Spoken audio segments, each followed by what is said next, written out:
Aqui também na gravação pelo YouTube, sejam todos bem-vindos. Eu quero agradecer aqui também ao nosso irmão André Pimentel, que esteve ontem conosco em nosso bate-papo ao vivo. Foi muito gratificante. Obrigado, meu irmão André, e todos vocês que participaram conosco. Bom, a nossa reunião hoje, primeiro domingo do mês, nós fazemos aqui uma reunião em um modelo diferente, onde há perguntas e naturalmente respostas, tá bom? Então nós vamos aqui falar sobre este tema e os irmãos fiquem à vontade, aqueles que quiserem fazer uma pergunta, nós estaremos respondendo também aos irmãos, tá bom? Esse é o tema, abençoados: zelo de Deus contra o domínio de homens. Zelo de Deus contra o domínio de homens. Olha o que o apóstolo Paulo, ele falou em segunda carta aos Coríntios. Olha aí, segunda carta aos Coríntios, capítulo 11, versículo 2. Disse Paulo: porque estou zeloso de vós com zelo de Deus, pois vos desposei com um só esposo, Cristo, para vos apresentar a Ele, a Cristo, como uma virgem pura. Olha, zelo é cuidado. Olha o cuidado do apóstolo Paulo com a igreja. Queridos, quando você está cuidando de algo para alguém, é porque você deve conta àquela pessoa que entregou alguém para ser cuidado por você. Então, se, por exemplo, a pessoa contrata uma funcionária do lar para cuidar de um idoso, então ela deve satisfação ao contratante. Ela deve prestar um bom serviço, afinal de contas vai estar cuidando de uma vida, de um ser humano, e ainda que fosse um animal, ela tinha que prestar conta, dar satisfação do seu trabalho. Até porque ela estava recebendo, estará ou estaria recebendo para cuidar daquela pessoa. Mas existe, nós sabemos muito bem disso, que existem pessoas que vão lá só para receber o seu salário. Aquele funcionário que chega atrasado, que não presta e não dá satisfação, sabe? Só pensa no final do mês. O primeiro dia da semana começou, tem que chegar no horário, tem que prestar serviço, mas ele já começa o mês pensando no quinto dia útil, porque ele só pensa no que ele vai receber. É por isso que Jesus, em João 10:10, ele disse que o ladrão não vem senão a roubar e a matar e a destruir. E quando você lê o contexto, ele está falando do falso pastor, do mercenário, que quando vir o lobo, ele foge, porque ele não é pastor, ele é mercenário. Então ele não cuida da ovelha, porque a ovelha não ouve a sua voz. Enquanto ele é assalariado, ele está ali desenvolvendo a sua função. Mas ele só cuida, só supervisiona, é o que Jesus falou lá em João 10:10, porque ele é assalariado, ele é um mercenário, ele trabalha por dinheiro. Então ele desenvolve porque ele é assalariado. Se tirar o salário dele, ele despreza. O apóstolo Paulo disse: olha, eu tenho um zelo de vós, mas o meu zelo é um zelo de Deus. Eu não tenho zelo de vocês, eu não tenho um cuidado de vocês como se vocês fossem a minha propriedade. Eu não estou cuidando de vocês porque vocês me pertencem. É isso que Paulo estava falando. Eu estou cuidando de vocês com cuidado de Deus, com zelo de Deus, porque o meu objetivo é apresentar vocês a Ele uma virgem pura, a um só esposo, a Cristo, porque esse é o meu chamado, é o que disse o apóstolo Paulo. Esta é a minha vocação. Meu zelo por vocês não é para vocês me servir, é para vocês servir a Ele. A nossa pregação, o nosso combate, todos os dias, contra o sistema religioso enganador, não é para encher esse galpão, não é para abrir novas filiais da graça, é para que vocês estejam com as mentes e os corações voltados para Deus, porque o cuidado e o zelo que nós devemos desenvolver em graça é para que você esteja fundamentado nele e não nos homens.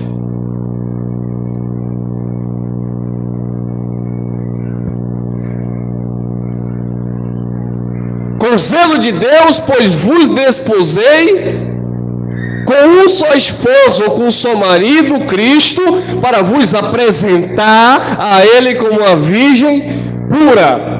Você lê isso aqui, você pode até ignorar isso aqui, ó, virgem pura, porque isso dentro da nossa cultura, no século 21, não quer dizer absolutamente nada. Então você passa desapercebido. Mas você não sabe a riqueza dessa fala aqui, ó, de Paulo. Porque hoje é normal, é até careta, né? Vou usar essa expressão chula. Uma moça, eu conheci uma jovem que é parente de uns amigos, que disse que ela foi no ginecologista. E quando chegou lá, foi fazer o exame e tal. E aí, eu não sei se foi o homem ou se foi a mulher, ficou surpreso. Porque a moça tinha 18 anos e era virgem. E aí se espantaram com a moça. E você é virgem? Sim. Mas você já tem 18 anos, e daí? Então, talvez os nossos avós, né? Ou os pais de alguns que têm mais idade do que eu, isso era normal algum tempo atrás, mas hoje em dia não. Hoje em dia as pessoas não valorizam essa questão de se guardar a pureza. Que seria machista se eu falasse também que teria que ser ou partir só da moça. Mas por que não também do moço? Então, abençoados, quando o apóstolo Paulo fala isso aqui existe um entendimento dentro da cultura judaica e do povo de Israel. Paulo não está falando isso aqui porque acha bonitinho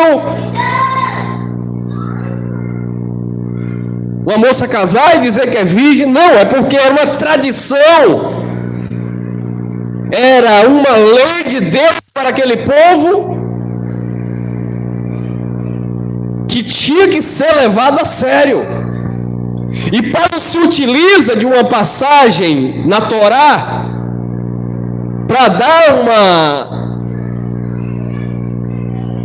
uma força na sua voz, para dar uma ideia do seu zelo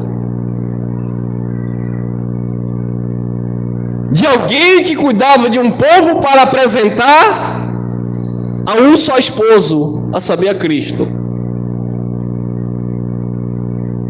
Na cultura do judaísmo, lá na lei de Moisés, e aqui eu abro parênteses para aquelas pessoas que dizem, não, porque tem que guardar a lei, porque não sabe nada. Não, porque tem que guardar a lei de Deus. Você tem que guardar a lei de Deus. É claro que eu não vou ler, também não coloquei aqui. Mas eu peço a vocês que anotem Deuteronômio, capítulo 22, no versículo 13 ao versículo 21. Paulo está usando isso aqui, mas a mente de Paulo está lá na Torá. Porque quando Paulo diz, olha, eu tenho zelo de vocês, cuidado de vocês, porque eu desposei vocês. Quem era que desposava a sua virgem para o esposo? Eram os pais. O pai pegava a sua virgem e prometia ao noivo E ela tinha que ser pura, virgem. Então Paulo está dizendo: eu estou agindo como um pai para vocês. Eu estou me colocando como um pai para vocês. É isso que Paulo estava falando. Mas quando Jesus disse que o ladrão não veio senão a roubar, matar e destruir, é o contrário daquilo que Paulo estava falando.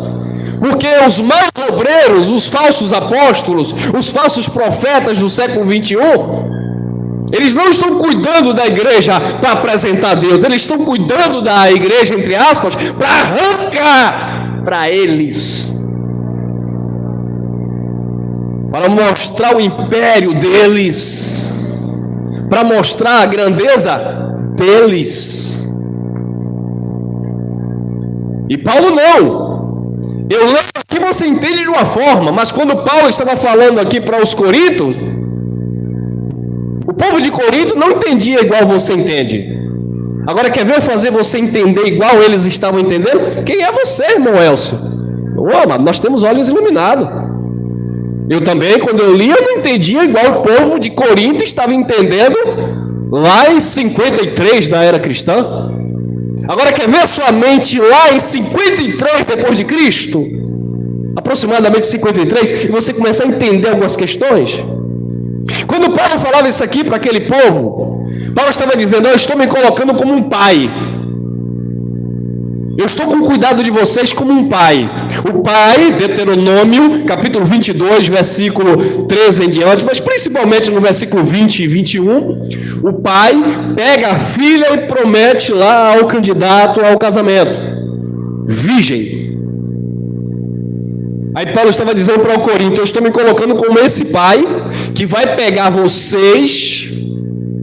Embora vocês já tenham adulterado, vocês já tenham se prostituído com outros deuses, embora vocês já tenham sacrificado aos ídolos, primeira carta no capítulo 8, embora vocês já tenham se prostituído com a mulher do próprio pai, primeira carta aos Coríntios capítulo 5, embora vocês tenham vivido essa confusão no casamento, que a mulher dorme de um lado, o marido dorme de outro, o marido quer, a mulher não quer, e fica uma briga do capeta, e Paulo usa a força de expressão, o diabo, Satanás vai entrar no meio, isso é o que? Carnalidade agitada, e quebra a cara de um, e quebra a cara de outro.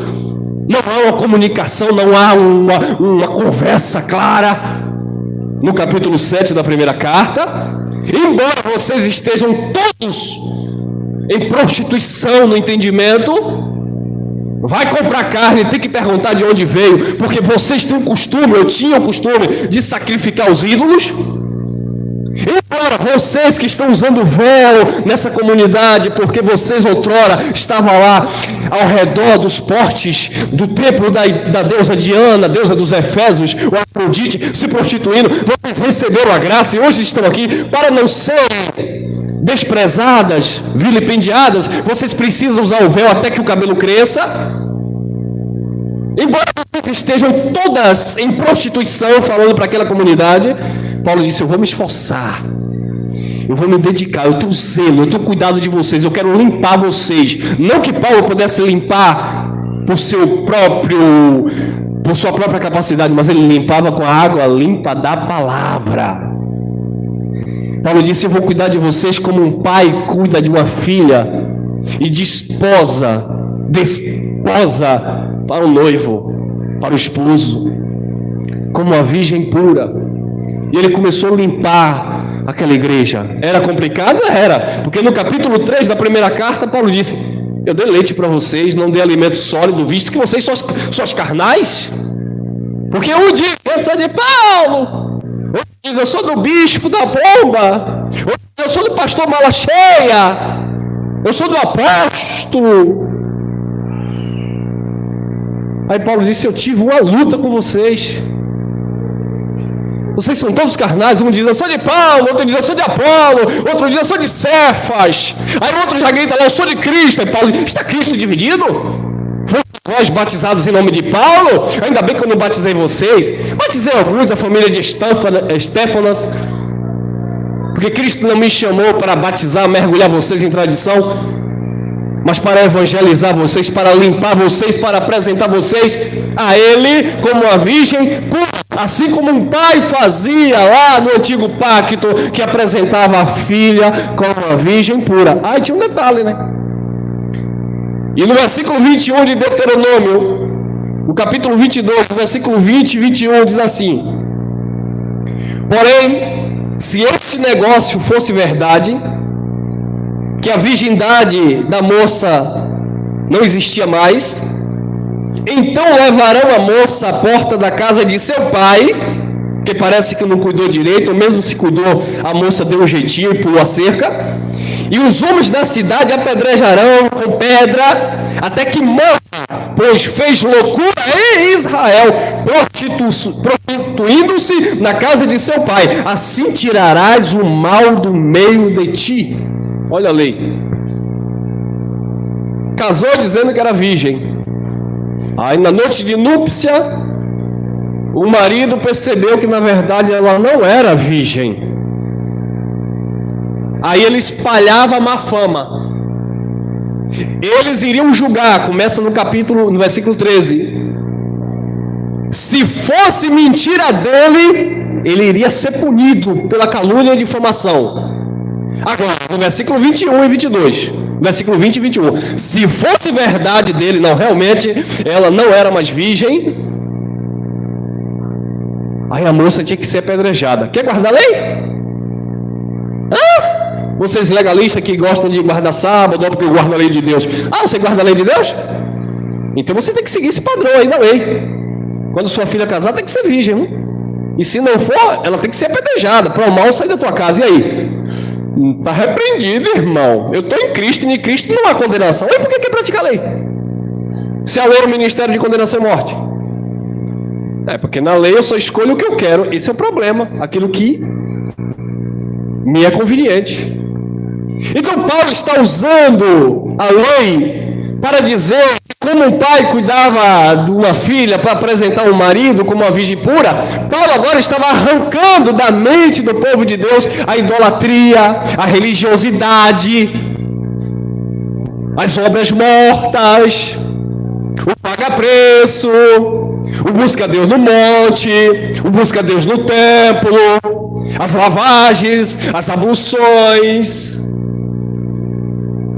Hoje eu poderia traduzir para o século 21, se Paulo estivesse pregando hoje aqui no meu lugar, Paulo estaria arrancando da mente de vocês, dos ouvintes aqui, essas obras mortas, oriundas do sistema religioso, principalmente evangélico.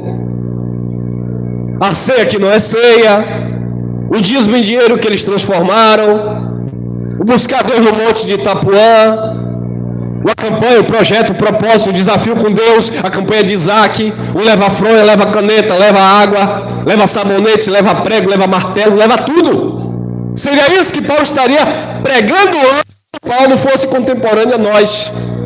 Mas nós estamos no mesmo espírito, propósito, porque é entendimento.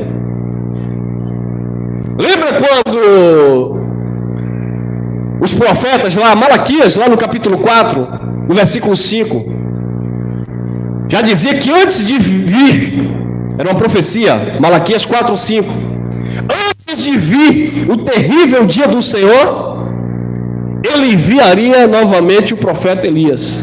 Mas Elias tinha morrido, mas havia a promessa que Elias iria aparecer novamente. Aí Jesus veio em Mateus e disse: se queres e derem crédito, ele aponta para João Batista e diz assim: esse João Batista, o maior profeta nascido de mulher, este é o Elias que havia de vir. Porque não era a pessoa, não era a manifestação do próprio Elias, era o Espírito.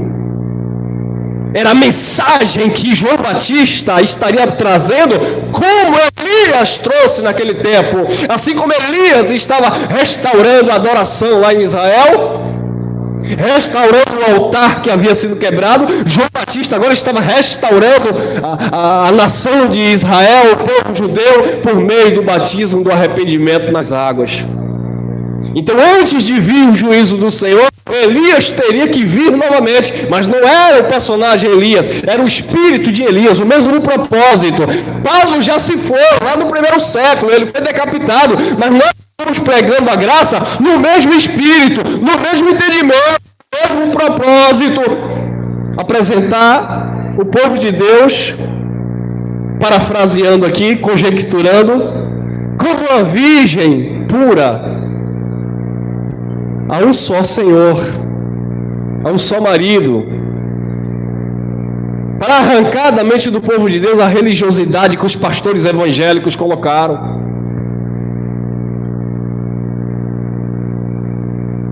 Para vos apresentar Ele como a virgem pura.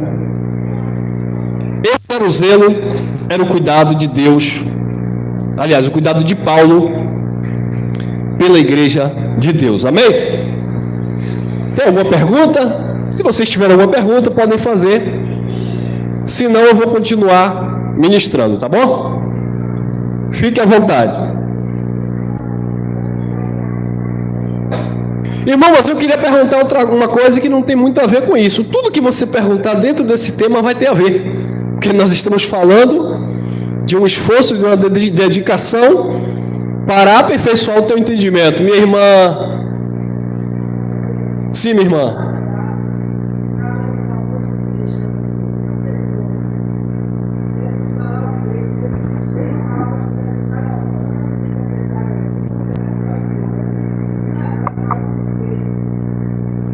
No sistema religioso, a mensagem é uma mensagem de ameaça. Olha, Jesus está voltando, né? Então venha para a igreja, aceite Jesus, porque senão Jesus volta e tu fica.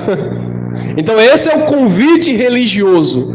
O convite da graça, minha irmã, ou seja, a religião faz o famoso apelo, porque de fato é uma apelação isso. É uma forçação de barra. No Evangelho, no Cristo ressuscitado, não existe apelo para você aceitar Jesus, porque Jesus está voltando, por exemplo.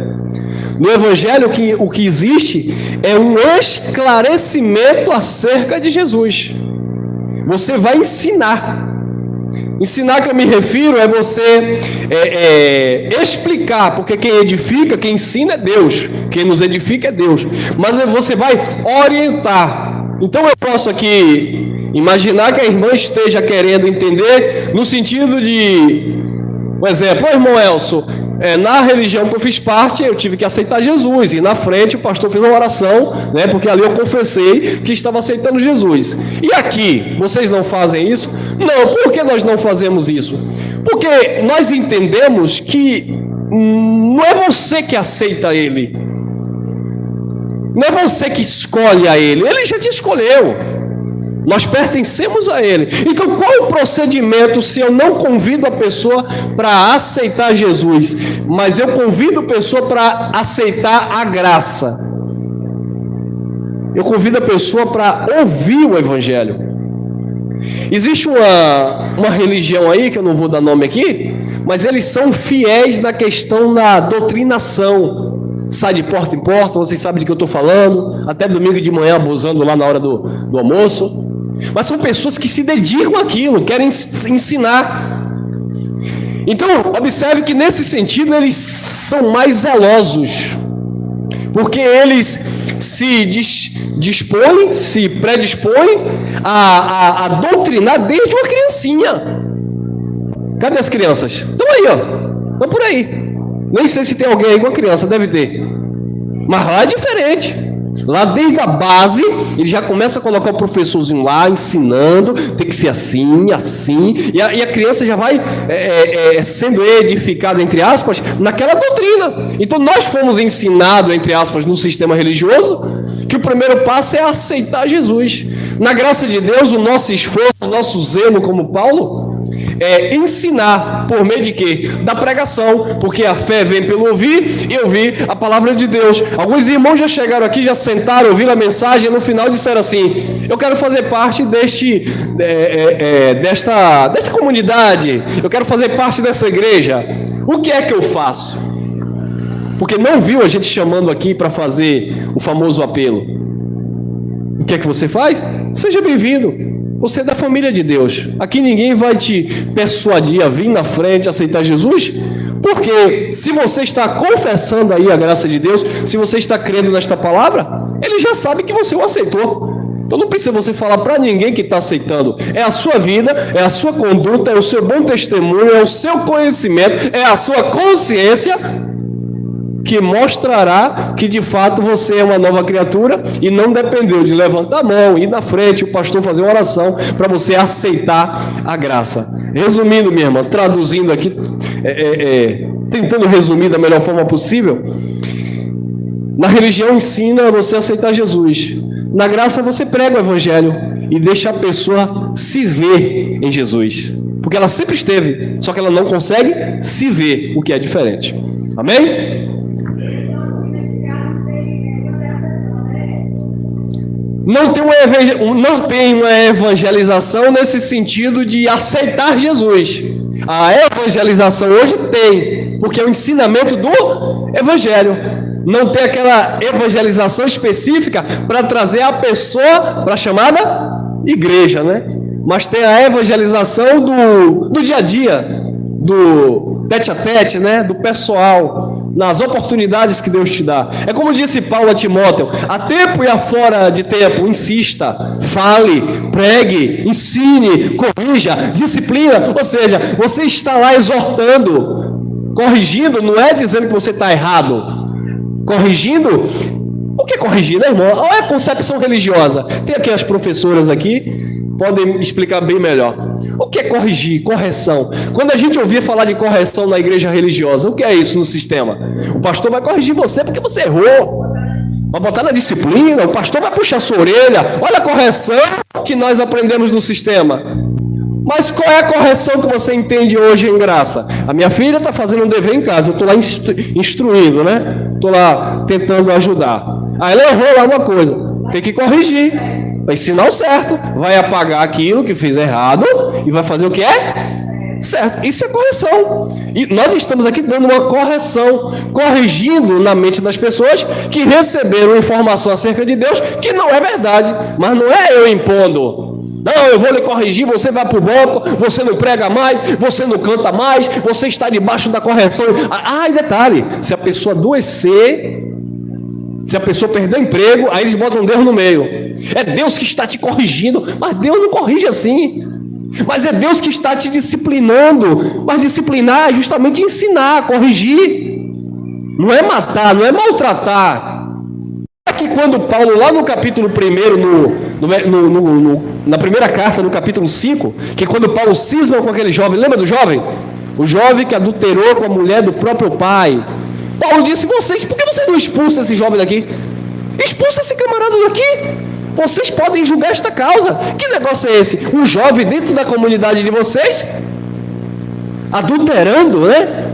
Pegando, se prostituindo com a mulher do próprio pai, e vocês sabendo disso aqui, vocês estão abraçando essa causa. Coloquem esse Nico para fora, para que a carne dele seja queimada e seja salvo só o espírito no dia do Senhor. Paulo acreditava que ele era um filho de Deus. Mas na segunda carta, Paulo já chega com espírito de mansidão. Irmão, falando dele de novo: irmão, se eu fui rude, se eu fui intolerante, me perdoe nesta parte. Aí Paulo começa a se ponderar nas palavras, trazendo aquela pessoa